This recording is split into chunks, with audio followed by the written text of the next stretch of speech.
Welcome back to the Moonlit Music Group channel. We're on to episode 2 of How to Mix Drums That Rock, and today we're focusing on the star of the show, the snare. And then we'll take a look at some of the cymbal mics and the reverb, how that really makes the snare shine and brings the whole mix together. I don't want this video to be too long. Let's get to the point and let's jump right in. So now we have our top snare microphone and our bottom snare microphone.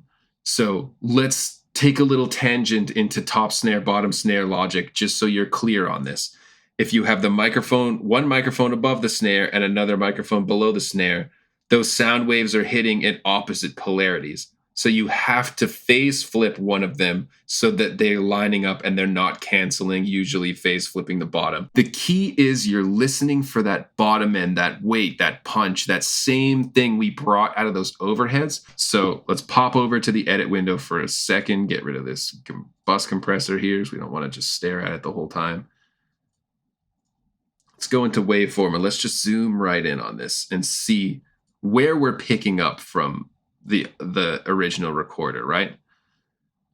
So you see the bottom snare is going down and the top snare is going up. So we already know that the phase is not flipped on these two. So let's turn them up just so we can hear them. Let's solo them together and let's just quickly, they look pretty decently synced, but this phase needs to be flipped. I'm 90% sure. You hear how hollow that is? There's just like no weight. It's almost canceling itself out. So let's get our EQs on here and then let's go into that bottom snare and let's just flip that phase.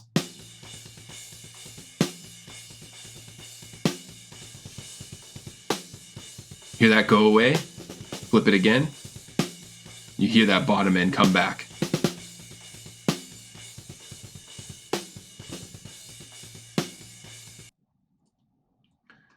So I think we can probably tighten it up just a little bit more. You can see that these are slightly out of sync. So I'll show you guys a little trick here that just kind of helps me with that. So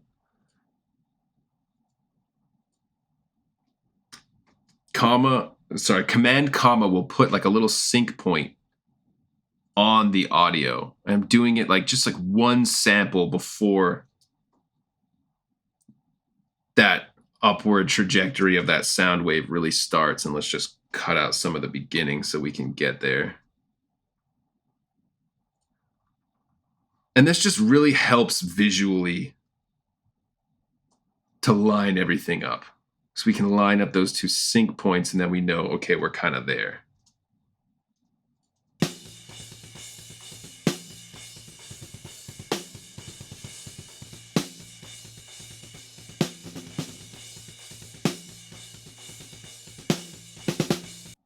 So now we're getting even clearer bottom end out of here. And that's how you synchronize the top and the bottom microphones of the snare. It's really not complicated, just takes a little zoom in.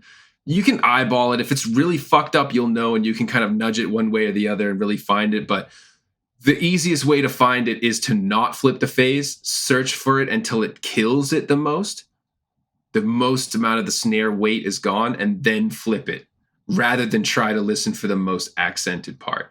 And then I've copied a third copy of that snare, either microphone. I did the top microphone onto this other track, and I incorporated another sort of slate snare sample. And I like adding samples to drums. I like having the option to mix a sample into the drums, because a lot of times, not only is the sample including the overheads and all these other microphones that are so crucial for that collective quality of the snare, but there's a consistency to the sample, especially like the sampler generally makes this, like you can make the snare almost the same volume.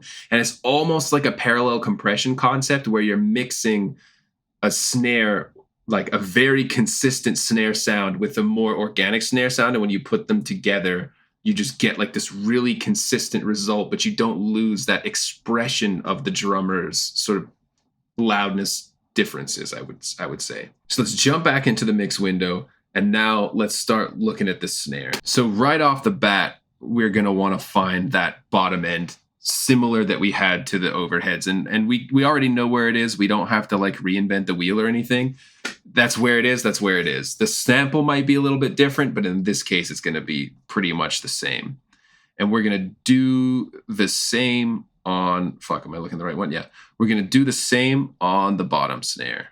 Just a touch.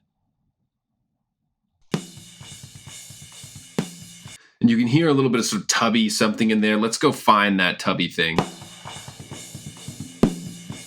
Right there. Boom. Just cut some of that out.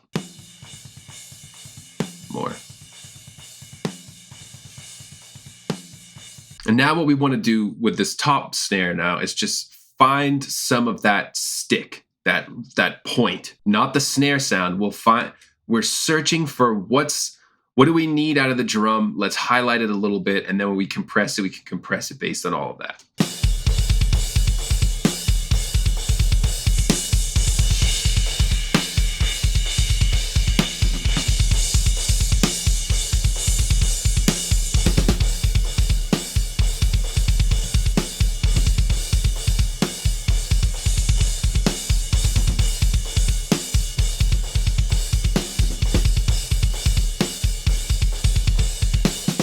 And of course, lastly, just filter some of that bottom out of there, just so we're not muddying anything up. There's definitely a lot of cymbal in this snare mic, more than I'm used to hearing actually. So you can't push the treble too much, or else you're getting this like swimmy, horrible sound in there. And then similar principle with this bottom snare.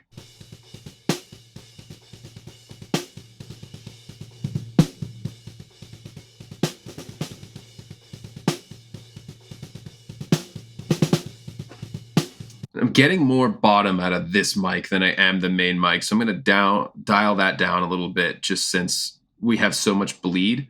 And I'm going to rely on the bottom snare to get the meat and potatoes of that snare out. And then now we're going to do a similar sort of sweep in that upper top range, just to try to find out where we're getting the most snare out of the snare. That's what it's called, sorry.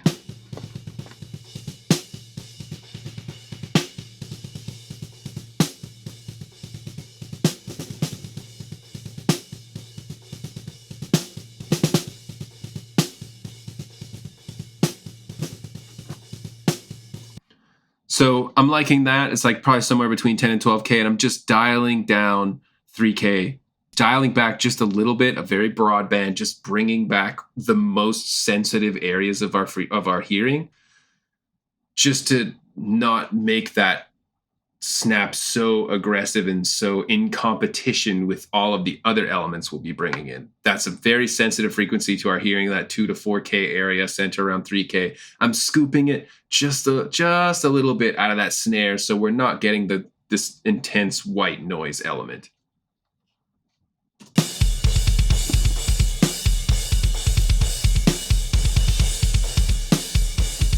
Now let's get a before and after that so you can see what those couple little decisions made.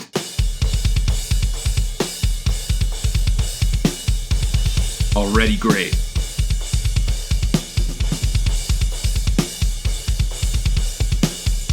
So the only thing we're kind of lacking a little bit is a little bit of crack. Where'd you get the crack from? We're lacking some crack in that snare. Compression's not going to get there for us. We are going to do some compression on these, but let's do one more thing first before we go crazy. Let's bring that snare sample in and let's see if we can get some crack out of that.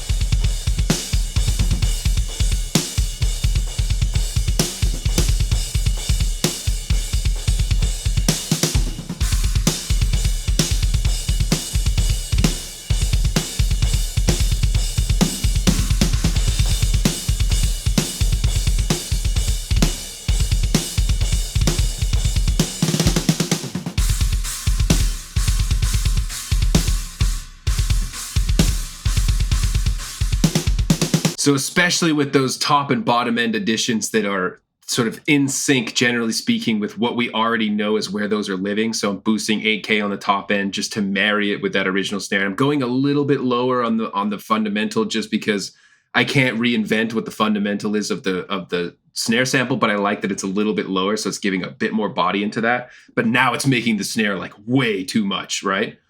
But you can hear the consistency that it's giving. When you hear all those drum rolls, when you hear everything, there's like, it's a consistent, it's cutting all the way through. This is without it.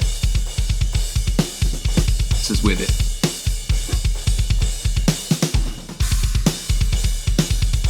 I'm a huge fan of using snare samples. It's just a clever parallel compression where you can always have a really, really solid snare recording that you can bring in to just add whatever's missing from the recording in a way that you know will be consistent and has a little bit of space in it and all that other kind of shit. So now that we've done that, let's just do a little bit of compression. Do this right on the SSL here.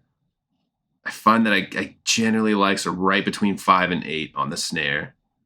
Quick release. The EQ the compression, I want to compress based on those frequencies that are getting that energy out of the snare.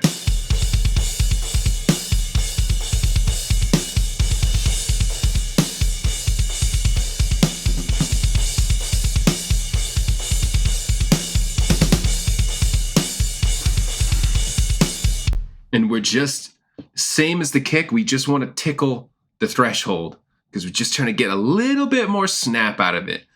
Over compressing drums, you're just going to kill all of the detail. We're just gluing those EQ decisions together. So the snap is enveloped around those frequencies that work the best.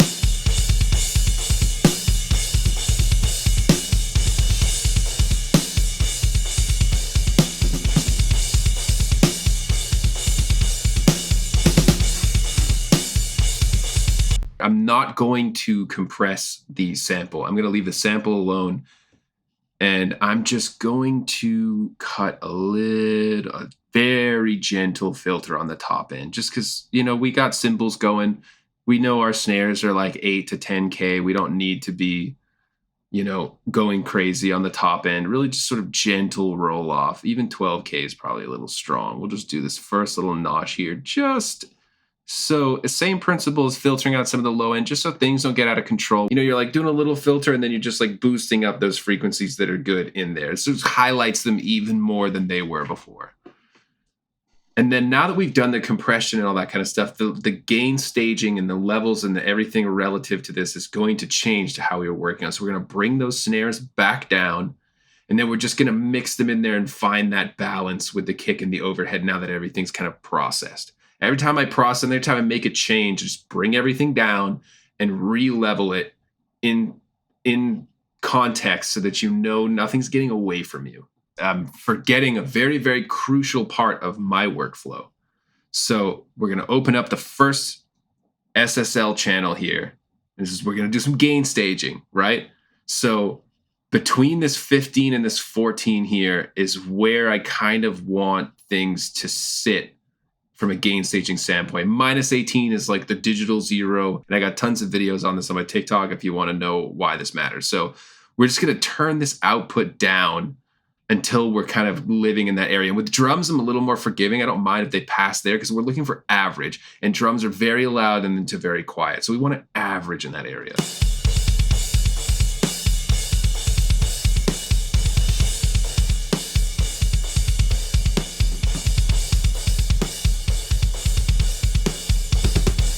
Same thing for the next one.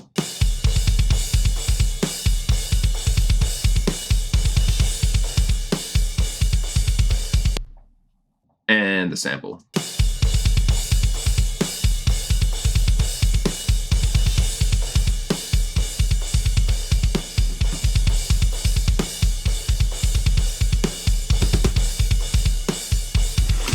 And that gives the faders meaning, because unless there's some zero, there's some relativity, there's some continuity between them all, their value is arbitrary and entirely based on the signal that they're controlling. So if we make the signal that all the faders are controlling the same, then all the faders mean the same thing in relativity. We don't need to be obsessive about this. We just need to acknowledge that consistency. And now let's fade those snares in one more time now that we've gain stage everything and we don't have any weirdness going on.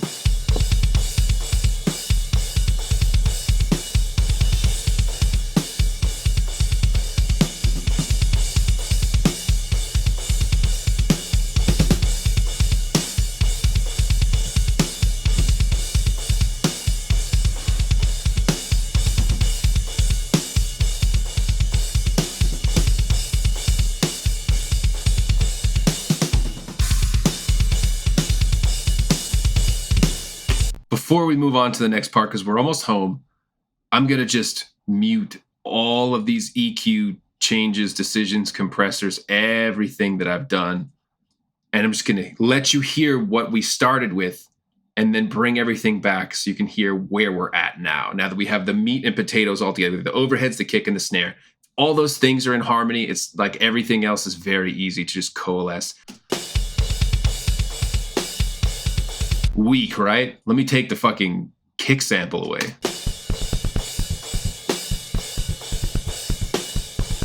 So that's where we started. And here's where we are now.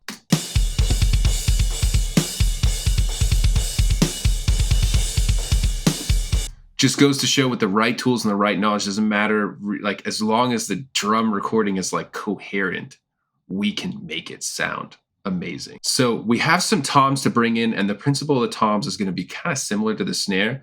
But before we do that, let's look at these rooms and these cymbal mics, and let's make sure, let's see what we can bring to the table with those. And the reason I'm doing the toms last, because the toms are energy. Toms, you need to feel them, you know? You make them epic, make them really do something when they show up, right? So let's bring the drum room in and let's see what quality that brings.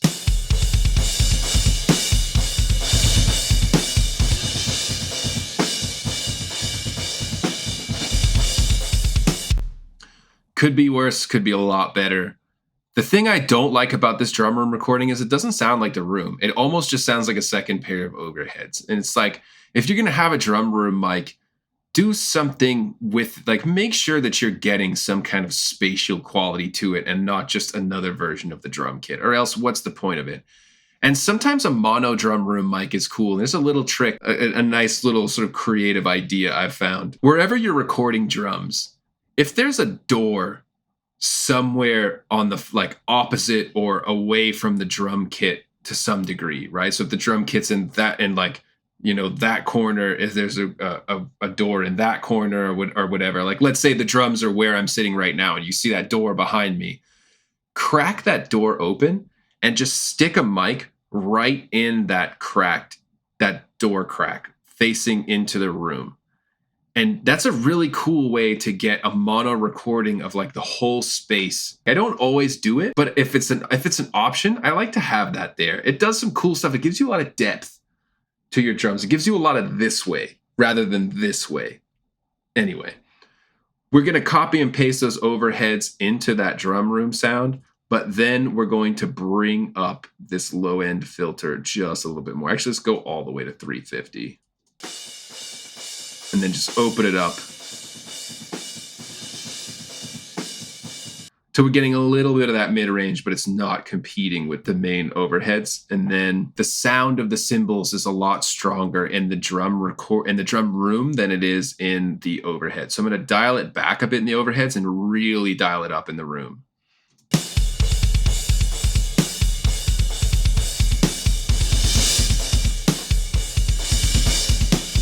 So you hear how it's making me really just have control over the shimmer of the cymbals? It's cool.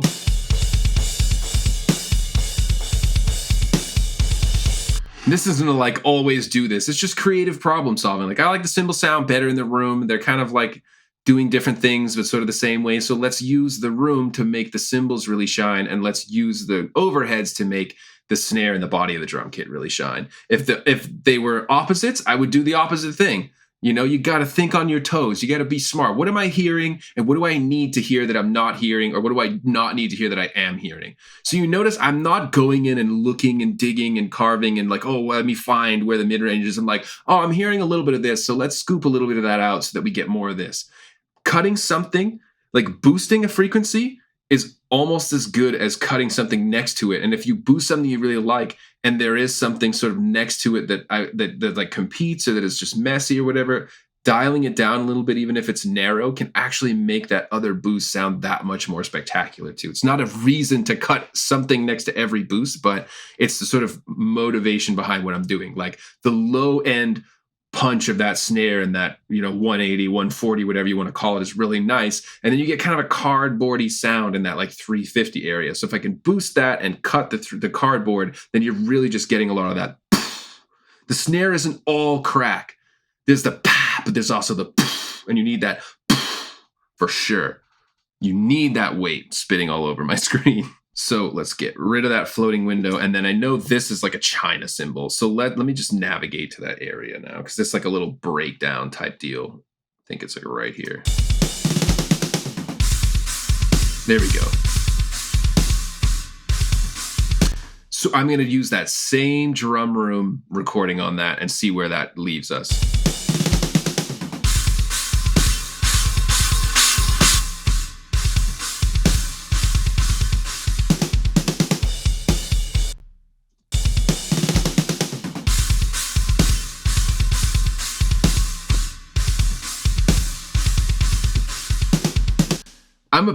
I'm not really a big hi-hat mic guy, and I'm not really a big cymbal miking guy, but in metal or hard rock or anything, that China cymbal sound is so iconic and so critical to the whole thing. That's a mic I can co-sign and I can get behind. And I've noticed that the room is a little bit left heavy. So I've panned that, reversal. The room is a little bit left heavy. So I've panned that cymbal a little bit right heavy, just to sort of balance that out a little bit. And let's take a quick peek at the hi-hat mic.